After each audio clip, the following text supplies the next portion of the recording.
আপনারা যারা মেসির 8টা ব্যালন ডিওর দেখে রোনালদোকে নিয়ে ট্রল করেন, তারা একটু ঠান্ডা মাথায় চিন্তা করে দেখুন, মেসির ওই অর্জনের পেছনে নেইমার, সুয়ারেজ আর জাভি ইনিয়েস্তাদের অবদান বলতে গেলে তো ওটা একটা মেশিনের মতো সেট করা টিম পেছাবে।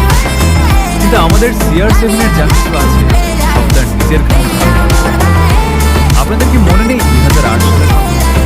আপনাদের কি মনে নেই 2018 সালের সেই অবিশ্বাস্য পারফরমেন্সের কথা? এই মানুষটা যেখানেই গেছে একাই ইতিহাস বানিয়েছে।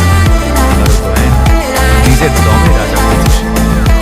আচ্ছা, একবার ভেবে দেখেছি, রোনালদো যদি নিজের দেশ পর্তুগালের মায়া ছিল, ব্রাজিল বা ফ্রান্সের মতো টিমে তবে হয়তো আজ ওর জার্সির পাশে আমরা 3টে বা 5টা বিশ্বকাপ জলজল করতে দেখতাম।